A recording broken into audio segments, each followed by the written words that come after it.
sosok perempuan tanpa kepala tu tiba-tiba muncul dekat depan dia. Sidik rasa nak pingsan. Sedaya upaya dia berusaha untuk bangun dan berlari sekuat hati.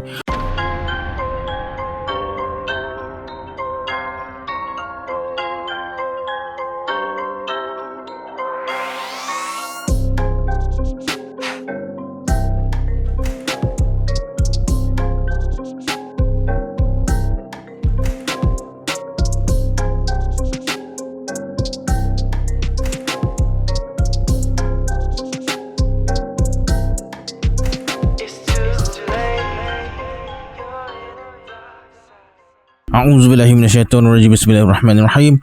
Assalamualaikum semua, kembali lagi bersama saya Syarul. Terima kasih sebab dah klik video ni. Semoga yang menonton video ni ditambahkan rezeki dan dipermudahkan urusan dunia dan akhirat. Okey, dalam video kali ni saya akan kongsikan 3 cerita, 2 daripada Abang Abu, 1 daripada grup Telegram. Yang belum subscribe tu sila subscribe sekarang dan tekan notification bell sekali. Pada yang nak beli lampu benang ni, saya dah letakkan link dekat bawah. Macam biasa, sebelum saya mulakan, jom kita baca selawat dulu. Sallallahu Rabbuna ala nuril mubin Ahmad al-Mustafa Sayyidil Mursalin. Sallallahu Rabbuna ala nuril mubin Ahmad al-Mustafa Sayyidil Mursalin. Sallallahu Rabbuna ala nuril mubin Ahmad al-Mustafa Sayyidil Mursalin. Tanpa membuang masa lagi, jom let's jump to Rabah Seram.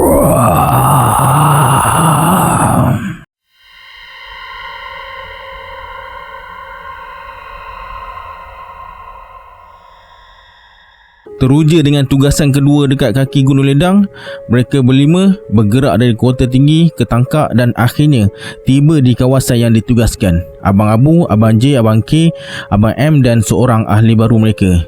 Dia ni yang paling otai, iaitu Abang D. Yang belum sampai, technician iaitu Tuan I. Maghrib katanya akan sampai dan minta dijemput sebab kereta tak boleh lalu ke kawasan perkemahan mereka tu. Tugasan kali ni luar dari bidang mereka, iaitu sediakan trek untuk dibina jambatan hingga ke kawasan tadahan air yang terletak dalam kawasan hutan simpan yang mana nak disalurkan ke satu kawasan chalet yang telah diluluskan oleh jabatan.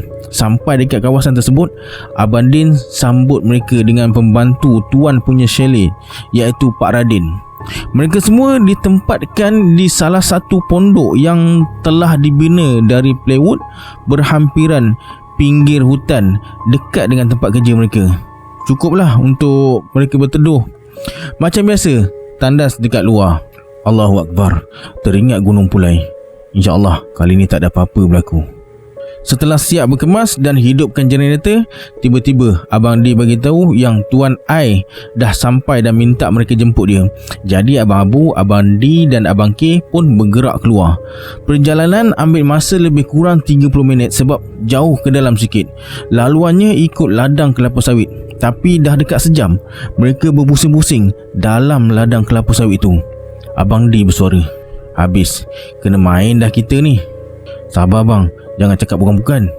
Abang Abu diam je, fokus memandu. Tak lama kemudian, Abang Abu rasa mereka dah semakin jauh ke dalam. Semua simpang dia dah redah. Akhirnya Abang Abu berhentikan kenderaan. Semua terdiam. Tiba-tiba mereka semua terhidu bau wangi yang entah datang dari mana. Jam dah dekat pukul 8.30 malam. Abang Abu perhati kawasan sekitar. Tak ada apa yang dia nampak. Hinggalah Abang D bersuara, "Korang nampak tak bunga putih tu? Banyak kan?" Abang Abu dan Abang K pandang ke arah sebelah kanan mereka. Yang tadinya tak ada apa-apa, sekarang muncul bunga putih seolah-olah menjelma di setiap batang pokok kelapa sawit. Abang K tiba-tiba bertempik. "Allahu Akbar, Abu! Jalan Abu, jalan!" Cepat-cepat Abang Abu teruskan perjalanan. Setelah jauh berjalan, Abang Abu perasan Dah 2-3 kali mereka lalu jalan yang sama dekat kawasan bunga putih mutu muncul. Akhirnya sampai dekat satu simpang. Abang K suruh Abang Abu berhenti. Kemudian Abang K laungkan azan. Selesai azan, dia suruh Abang Abu teruskan perjalanan ikut simpang ke kiri. Alhamdulillah, mereka jumpa jalan balik nak ke kawasan pondok mereka tu. Jam dah dekat pukul 9 suku malam. Turun je dari kenderaan, Abang J sapa mereka semua. Kenapa? Tak nampak jalan ke? Sesat? Dah, korang semua pergilah mandi dulu. Lepas tu makan. Tuan Ai tak jadi datang. Dah lambat katanya. Dia bermalam dekat hotel dulu, besok ambil dia. Abang J ni macam tak tahu je. Termenung Abang Abu masa mandi. Allahu Akbar. Hari pertama je dah kena ganggu. Belum seminggu lagi ni. Alhamdulillah, malam pertama tak ada apa-apa gangguan. Tenang je mereka semua tidur. Pagi esoknya macam biasa, Abang J kejutkan mereka semua. Pukul 7.30 pagi, kelihatan kelibat Tuan Ai, Abang Din dan Pak Radin. Rupanya Abang Din dan Pak Radin pergi jemput Tuan Ai dekat hotel tadi. Tuan Ai bersuara, "Assalamualaikum semua." "Waalaikumsalam tuan." "Jemput sarapan tuan." Jom. Ni saya ada tapaukan roti canai. Mari Din, Radin, sarapan sekali." Pagi tu mereka sarapan beramai-ramai. Selesai sarapan, mereka terus bergerak ke tempat kerja dengan Pak Radin bertindak sebagai penunjuk jalan. Abang Din tak ikut sebab siapkan kerja dekat kawasan chalet tu. Mencabar juga kawasannya. Ada banyak batu-batu besar. Pak Radin bersuara, "Hati-hati dengan kawasan ni. Bahaya. Banyak batu-batu licin. Kalau penat berhenti dan jangan suka menyendiri." Mereka semua berpandangan sesama sendiri bila Pak Radin cakap macam tu. Alhamdulillah, siap kerja untuk hari tu. Adalah lebih kurang 230 meter. Kalau mengikut apa yang Tuan Ai bagi tahu, panjang trek tu lebih kurang 7 hingga 800 meter. Susah sikit nak siapkan sebab kawasannya berbatu-batu.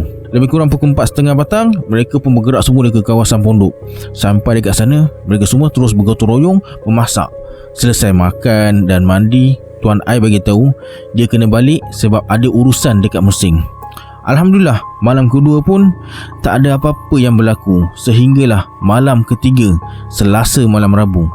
Jam dekat pukul 11 malam, kelihatan Pak Radin dengan 2 orang pekerjanya datang ke pondok mereka.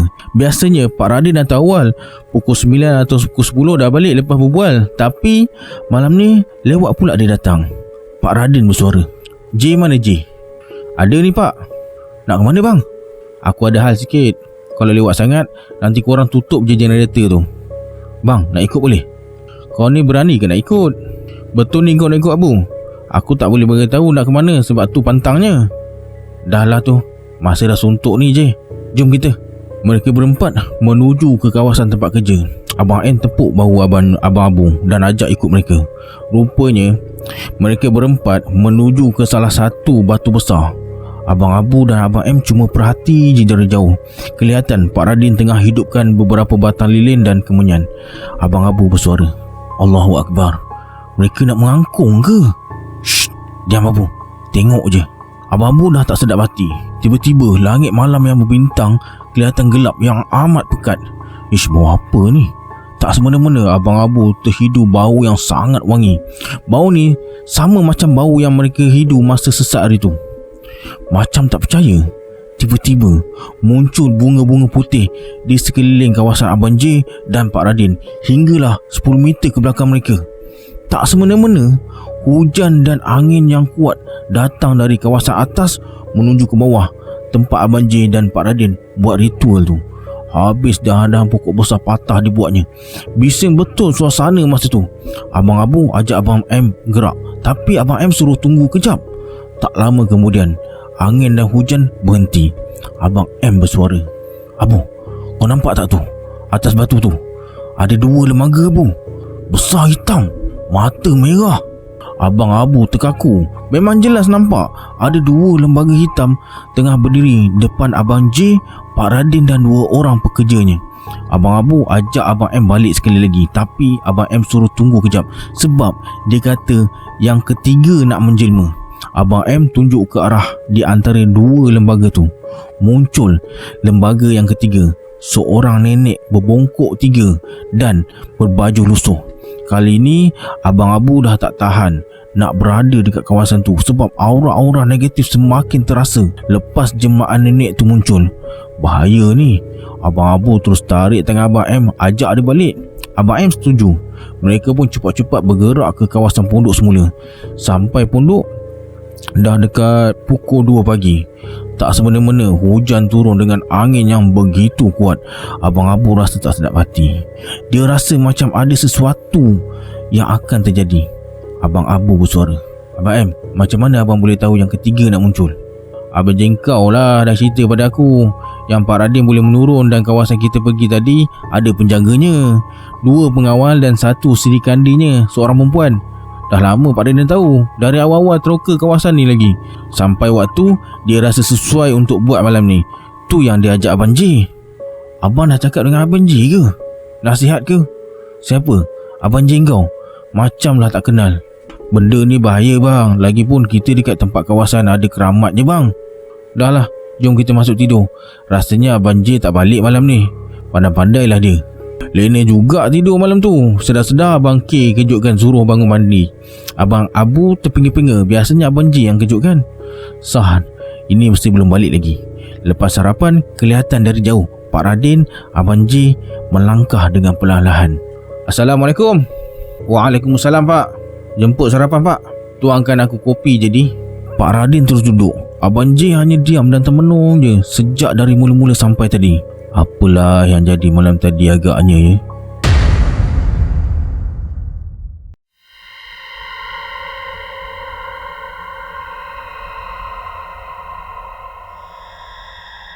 Dah jadi kebiasaan, hampir setiap hari Wak Ki akan pergi memancing lepas balik kerja.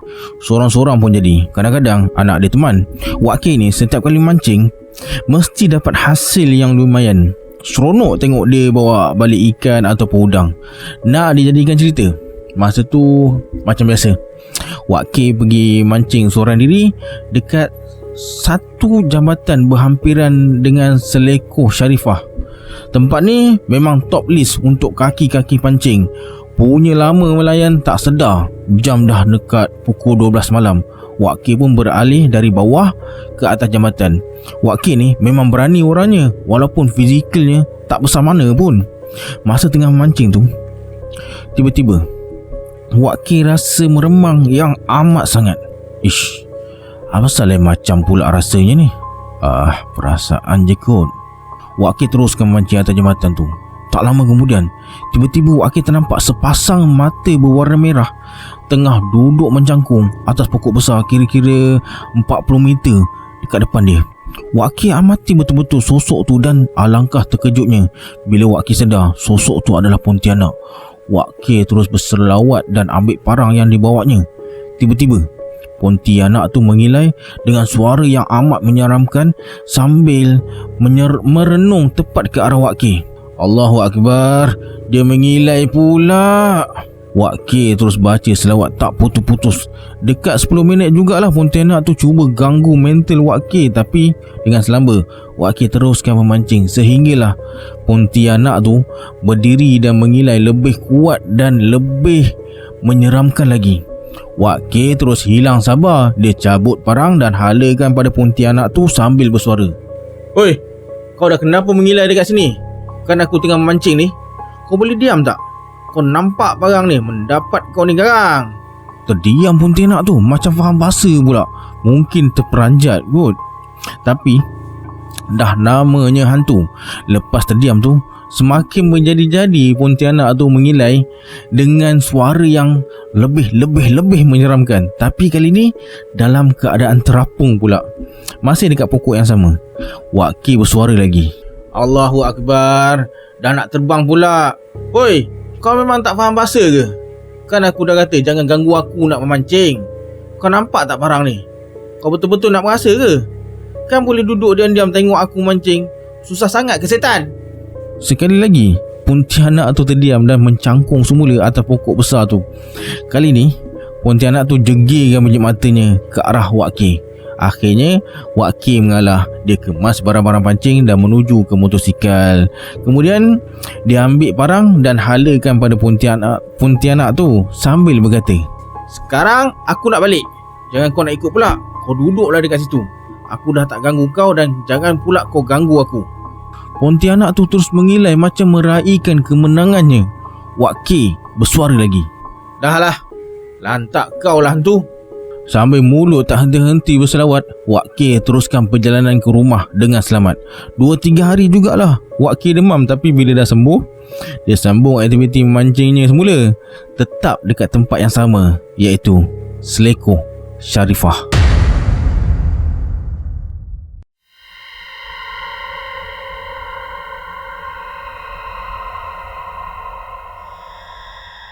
Sekarang ni musim durian gugur. Ramlan dah janji dengan Sidik nak tunggu buah durian dekat dusun wakaf berhampiran dengan ladang kelapa sawit.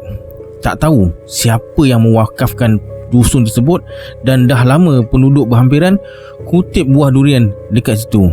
Tapi kebanyakan daripada mereka hanya berani kutip buah durian dan buah-buah yang ada dalam dusun tu pada waktu siang je. Mereka tak berani kutip pada waktu malam sebab mereka dengar bermacam-macam cerita aneh yang terjadi dekat dusun tu sejak dulu lagi. Dusun tu dikatakan berpenunggu dan dihuni oleh hantu balan-balan. Ada yang mengatakan pernah terserempak dengan perempuan tanpa kepala berjalan terhuyung-hayang dalam gelap. Ada versi lain pula mengatakan ternampak satu kepala dengan perut berjurai atas dahan pokok durian. Tak tahulah sejauh mana kebenarannya sebab cerita tu disampaikan dari mulut ke mulut, bukan daripada orang yang betul-betul mengalaminya. Namun cerita-cerita tu sikit pun tak terkesan pada Ramlan dan Sidik. Malah mereka ketawakan orang-orang yang larang mereka ke dusun tu pada waktu malam. Ramlan bersuara, "Kutip durian waktu malam lah seronok. Tak payah berebut dengan orang lain. Dapat kutip banyak sikit." "Betul tu. Kalau kutip waktu malam ni boleh pilih yang elok-elok." Sudahnya tak ada sesiapa pun yang dapat larang Ramlan dan Sidik pergi ke dusun tu pada waktu malam. Pukul 11 malam, Ramlan dan Sidik menuju ke kebun tu naik kereta Toyota Corolla lama milik ayah Ramlan. Bila sampai, kereta ditinggalkan di pinggir dusun. Berbekalkan lampu suluh di tangan masing-masing, mereka berdua redah ke pekatan malam dekat dusun durian tu menuju ke sebuah pondok yang berada di tengah-tengah dusun. Sampai dekat pondok, mereka nyalakan lampu minyak tanah yang memang dah ada dekat situ. Ramlan bersuara, "Kita berpecah. Kau cari belah sana, aku cari belah sini. Agak-agak sejam kita jumpa dekat sini balik. Okey tak?"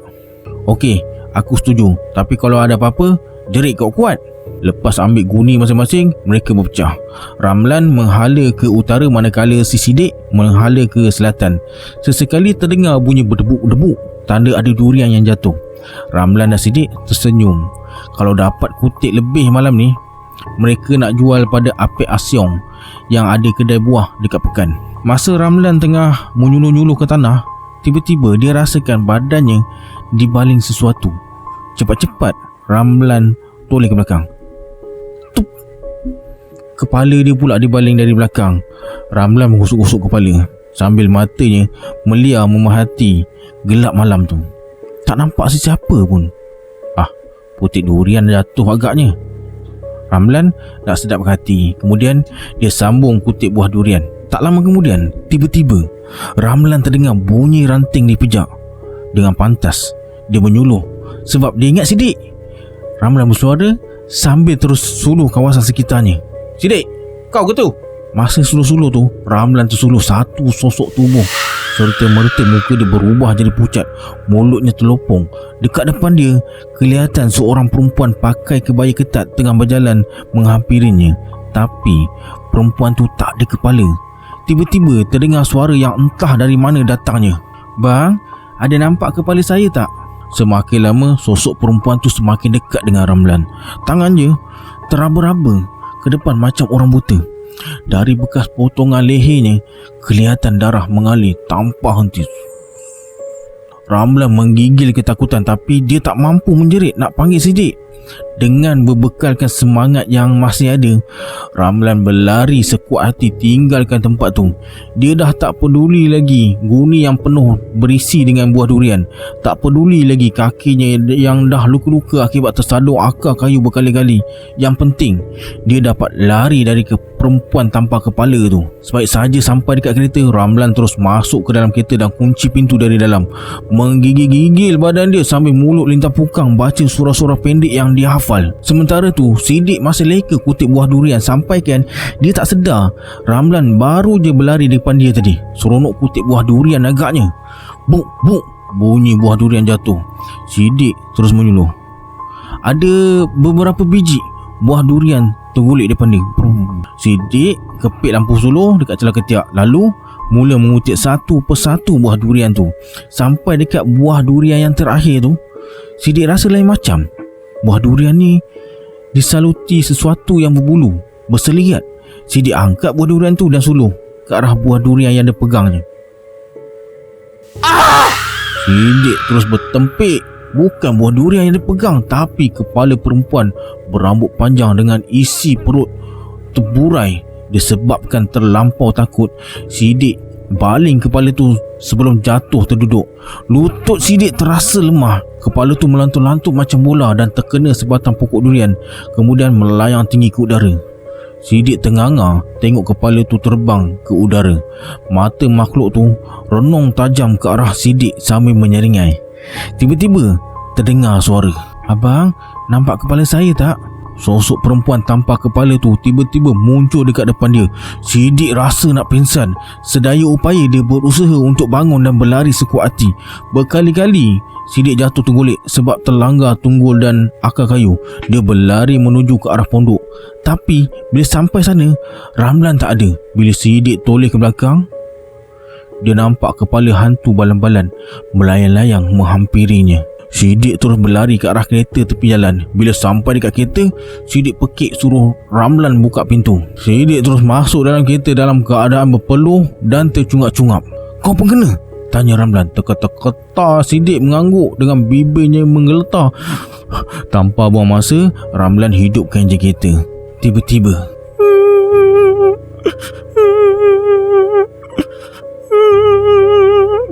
darah Ramlan dan Sidik berdegau. Suara tu kedengaran betul-betul dekat belakang kereta.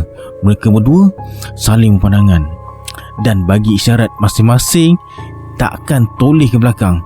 Dengan lutut yang terketa-keta, Ramlan pandu kereta keluar dari kawasan tu dengan diiringi suara tangisan sepanjang perjalanan mereka. Sampai dekat rumah Ramlan, mereka berdua dah terlalu lemah. Masuk rumah dalam keadaan merangkak dan terus tergolek dekat ruang tamu. Kedua orang tua Ramlan terkejut tengok Ramlan dan Sidik menggigil dan tak mampu berkata apa-apa. Esoknya, Ramlan dan Sidik demam sebab terkejut diganggu hantu balan-balan. Okey, itu dia 3 kisah yang dapat saya kongsikan untuk hari ini. Pada sesiapa yang ada kisah seram dan nak saya buatkan video macam ni, boleh hantarkan ke alamat email di bawah ni. Jangan lupa like, komen dan share video ni. Dan selamat berpuasa. Kita berjumpa lagi di video akan datang. Saya Syarul. Assalamualaikum. Adios.